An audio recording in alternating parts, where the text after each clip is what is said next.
तुम्ही कोविशिल्ड घेतली असेल तर घाबरू नका. तरुणांमध्ये जे हार्ट अटॅक्स येतात त्या क्लॉटचा आणि या क्लॉटचा काही संबंध नाही, ते सगळं सांगून झालं. सर्वात महत्त्वाची गोष्ट सांगायची राहिली, हा काय वैद्यकीय सल्ला नाही, तुमच्या डॉक्टरशी पण बोला. तुमच्या वयानुसार तुमचे काय रेग्युलर चेकअप असतील ते चालू ठेवा. पण तुम्ही कोविशिल्ड घेतली होती म्हणून तुम्हाला क्लॉटिंगची काय रिस्क आहे हे बघायला डी डायमर, CRP, HRCT वगैरे अशी टेस्ट करायचं काहीही कुठेही रेकमेंडेशन नाही. काय होतं माहिती आहे काय, डी डायमर वगैरे नॉन स्पेसिफिक टेस्ट असतात. त्याच्यामुळे नुसत्या इन्फ्लमेशनमुळे काय काय लोकांची ती पॉझिटिव्ह येऊ शकते.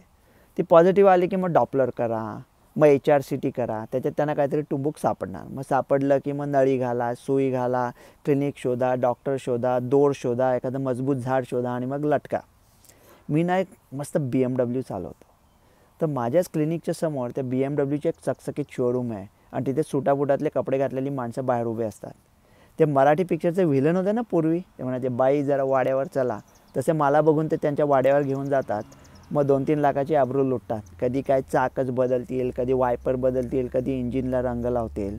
आमच्या मॉडर्न मेडिसिनच्या तुम्ही एकदा लफड्यात सापडलात ना की असं सगळं होणार. तुम्ही म्हणाल काय डॉक्टर रवी, म्हणजे याचा अर्थ काय फक्त बरं नाहीसं झाल्यावरच डॉक्टरकडे जायचं का, प्रिव्हेंटिव्ह चेकअप वगैरे असा काही नसतो का? असतो. पण समजा तुम्हाला एखाद्या माणसाचा सेरेब्रल ॲन्युरिझम पकडायचा आहे आणि 3 लाख लोकांना टेस्ट करून तुम्हाला एक पेशंट मिळणार आहे, तर त्या एका माणसाला पकडण्याकरता त्या 3 लाख लोकांना ॲन्युरिझमच्या टेस्टची रिस्क द्यायची, कॉन्ट्रास्ट डायमुळे त्यांना रिनल फेल्युअर झालं तर. अमेरिकेत जेव्हा आम्ही अशा टेस्ट करतो तेव्हा कित्येक डॉक्टरचं पॅनल कित्येक वर्ष विचार करून या नॅशनल रेकमेंडेशन असतात, इंटेन्शन टू ट्रीट ॲनालिसिस असतं की किती टेस्ट करायला लागतील, समाजाला काय फायदा होईल, त्या गोष्टीचा प्रिव्हेलन्स काय समाज, हे सगळं बघून आम्ही ठरवतो. भारतामध्ये सोपं आहे हो, 800 रुपयाचा बिझनेस आहे.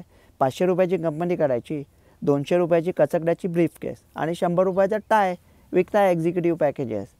त्याच्यामुळे मी म्हणतो आत्ताच तुम्ही या पॅन्डेमिकमधून सुटला आहे, ते काही तर लोड घेऊ नका आणि लफडी करू नका यार. तुम्ही एकदम मजेत राहा, टक्काटक राहा. डॉक्टर रवी गोडसे.